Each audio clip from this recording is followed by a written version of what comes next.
Hi friends, ಶುಭೋದಯ. ಎಂದಿನಂತೆ ನನ್ನ ದಿನಚರಿ ಶುರುವಾಗೋದು ವಾಕ್ ಮಾಡೋದ್ರಿಂದ. ಇವತ್ತಿನ ವಿಷಯ ಬಂದು ರೈತರು ವ್ಯವಸಾಯ ಮಾಡಿ ಯಾವ ಬೆಳೆಯಿಂದ ಆದಾಯ ಆಗುತ್ತೆ ಅಂತ ನಿರೀಕ್ಷೆ ಮಾಡೋದೇ ಕಷ್ಟ ಆಗಿದೆ. ಕಾರಣ ಬಂದು ನಾವು ಕಳೆದ ಒಂದು 3 ತಿಂಗಳ ಹಿಂದೆ ಒಂದು 10,000 ಕೋಸಿನ ಗಿಡಗಳನ್ನ ನೆಟ್ಟಿದ್ವಿ. ಕಳೆದ ವಾರ ಎಲ್ಲ ರೇಟ್ ಬಂದುಬಿಟ್ಟು 24ರಿಂದ 25 ರೂಪಾಯಿ ಪರ್ ಕೆಜಿಗಿದೆ. ಈಗ ನೋಡಿದ್ರೆ 2 ದಿನಕ್ಕೆ 15ರಿಂದ 16 ರೂಪಾಯಿಗೆ ಬಂದು ನಿಂತಿದೆ. ಈ ಥರ ಪರಿಸ್ಥಿತಿ ಆದರೆ ರೈತರು ಯಾವ ಥರ ಬದುಕಬೇಕು ಅನ್ನೋದು ಗೊತ್ತಾಗ್ತಾಯಿಲ್ಲ. ನಮ್ಮ ನಿರೀಕ್ಷೆ ಪ್ರಕಾರ ನಮಗೆ 1 ಲಕ್ಷನಾದರೂ ಆದಾಯ ಆಗುತ್ತೆ ಅಂತ ಇತ್ತು. ಆದರೆ ಬೆಲೆ ಕುಸಿದ ಕಾರಣದಿಂದ ಕೇಳೋರು ಇಲ್ಲ.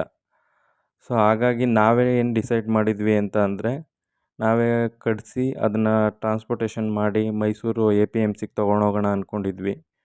ಆದರೆ ನಮ್ಮೂರಿಂದ ತೊಗೊಂಡೋಗಿರೋ ಒಬ್ಬರು 3 ದಿನ ಆದ್ರೂ ಕೂಡ ಸೇಲ್ ಆಗ್ದೇ ಅಲ್ಲೇ ಇದ್ದಾರೆ. ಇದನ್ನೆಲ್ಲ ನೋಡಿದಾಗ ನಾವು ಯಾರೋ ಒಬ್ಬರು ಬಂದರು ಆಯಿತು ಅಂದ್ಬಿಟ್ಟು ಅದನ್ನು ಹುಂಡಿ ಲೆಕ್ಕಾಚಾರದಲ್ಲೇ ವ್ಯಾಪಾರ ಮುಗಿಸಿ ಕೊನೆಗೂ 34,000ಕ್ಕೆ ಈ ಕೋಸನ್ನು ಕೊಟ್ಟಿದ್ದೀವಿ.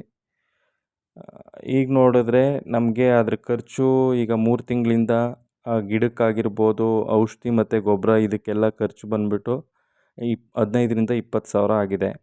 ಆದರೆ ಈಗ ನಾವು ಕೊಟ್ಟಿರೋದು ನೋಡಿದ್ರೆ 34,000ಕ್ಕೆ.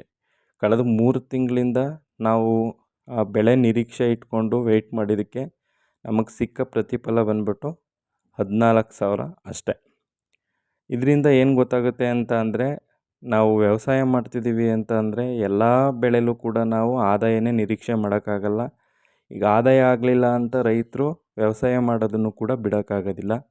ಹಾಗಾಗಿ ಯಾವುದೇ ಬಂದ್ರೂ ಕೂಡ ಒಂದರಲ್ಲಿ ಆದಾಯ ಆಗುತ್ತೆ, ಒಂದರಲ್ಲಿ ನಷ್ಟ ಆಗುತ್ತೆ. ಹಾಗಾಗಿ ಏನೇ ಬಂದ್ರೂ ಕೂಡ ನಾವು ತಾಳ್ಮೆಯಿಂದ ಅದನ್ನು ಫೇಸ್ ಮಾಡಬೇಕು. ಹಾಗಾಗಿ ಇದನ್ನು ತಿಳಿಸೋಣ ಅಂದ್ಬಿಟ್ಟು ನಿಮಗೆ ವಿಡಿಯೋ ಮಾಡಿ ತಿಳಿಸ್ತಾ ಇದ್ದೀನಿ. ಪ್ಲೀಸ್ ದಯವಿಟ್ಟು ಶೇರ್ ಮಾಡಿ, ಸಬ್ಸ್ಕ್ರೈಬ್ ಮಾಡಿ, ನಿಮ್ಮ ಅಭಿಪ್ರಾಯ ತಿಳಿಸಿ.